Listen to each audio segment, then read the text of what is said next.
नमो नमः। सुप्रभातम्। अहं रोजलिनी महापात्र केन्द्रीय संस्कृत विश्वविद्यालयस्य श्री सदाशिवपरेश्वरे शिक्षाशास्त्रविभागे द्वितीयवर्षे अध्ययनरता। अद्य मम चर्चाविषयमस्ति योगशारीरिकशिक्षा। तस्य प्रथमबिन्दुः योगस्य परिभाषा एवं विभिन्न अष्टाङ्गानां विषये वदामि एवं अन्तिमे तस्य आवश्यकता। आदौ एकं श्लोकं योगेन चित्तस्य पदेन वाचा मलं शरीरस्य च वैद्यकेन योपकारतं प्रवरमुनिना पतञ्जलिं प्राञ्ज इति नतोऽस्मि। योगः नाना ग्रन्थेषु योगस्य विषये वर्णनं प्रतिपाद्यते। अनेके आचार्य यथाकाले परिस्थित्यानुगुणं योगस्य विषये स्वमतः प्रतिपादितवन्तः एवं अस्माकं पुराणशास्त्रेषु अपि योगशब्दस्य विषये वर्णितमस्ति। यथा वेदान्तसारानुसारं जीवात्मनः परमात्मनयोः सम्पूर्णमेलनं नाम योगः। श्रीमद्भगवद्गीतायाम् अस्ति योगः कर्मसु कौशलम्। यथा योगस्थो गुरुकर्माणि सङ्गत्यक्ता धनञ्जयः सिद्ध्या समं भूत्वा समत्वं योगः उच्यते। आगमनुसारं शिवशक्तयः सम्पूर्णज्ञानमेव योगः। बौद्धधर्मानुसारं कुशलचित्त एकाग्रता नाम योगः। स्वामी विवेकानन्दमहोदयस्य मतानुसारं योग नाम कश्चन अनुशिष्ट अभ्यासः वर्तते येन आत्मसाक्षात्कारः सम्भवति। अस्मिन् कार्ये बहूनां वर्षाणाम् अभ्यास आधिक्यानुसारं यथा योग अभ्यासः च लक्ष्यसिद्धये मार्गं भवितुम् अर्हति। सामान्यरूपेण योगस्य अर्थः भवति मेलनं, योजनं, समाधिः, संयमनं वा। संस्कृतव्याकरणानुसारं विभिन्नधातुभिः योगशब्दस्य निष्पन्नं भवति। यथा युजिर्योगे, युजि समाधौ, युज् संयमने।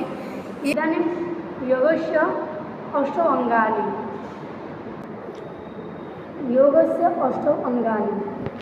पातञ्जल अनुसारम् अष्टौ अङ्गानि सन्ति। योगाङ्गानि योगसाफल्याय कायस्य मनसः इन्द्रियाणां शुद्धिं कारयति योगः। तदर्थं योगस्य अष्टौ अङ्गानि सन्ति इति योगसूत्रे प्रतिपाद्यते।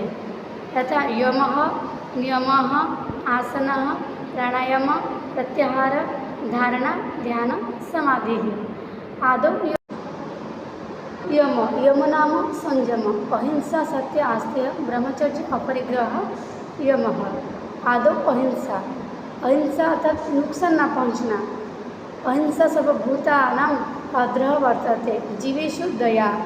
अनन्तरं सत्य वाङ्मनसः एकरूपता।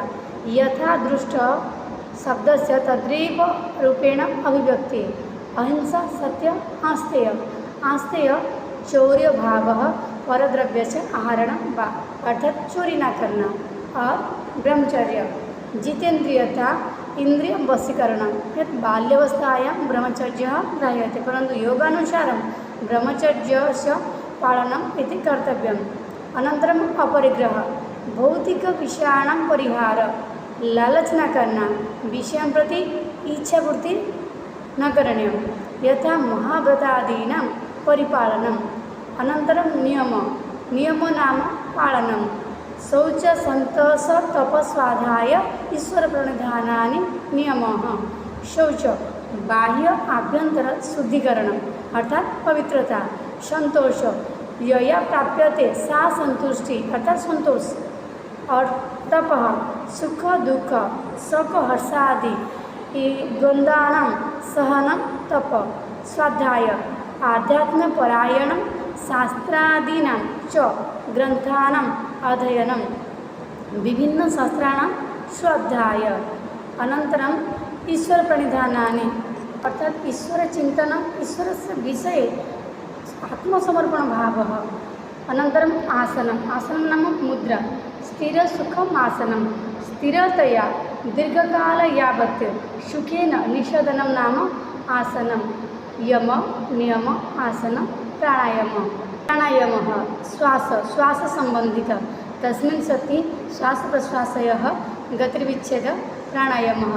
प्राणायामः चतुर्विधः पूरकः, रेचकः, बाह्यकुम्भकः, अन्तर्कुम्भकः।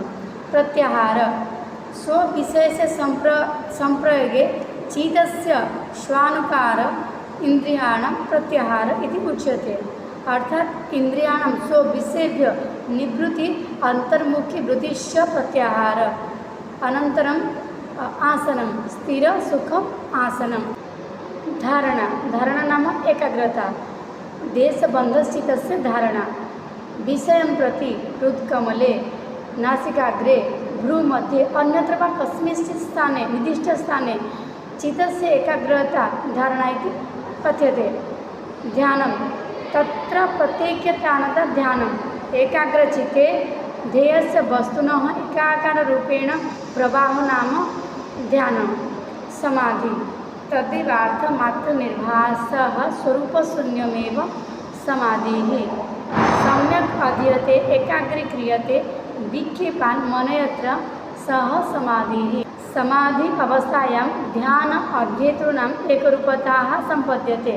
एवमेव रूपेण अष्टाङ्गसाधनेन साधकः स्वचित्तवृत्तिनिरोधात् ऐकान्तिक आत्यान्तिक च सुखं विन्दन्ति एवं मोक्षं च अधिगच्छन्ति।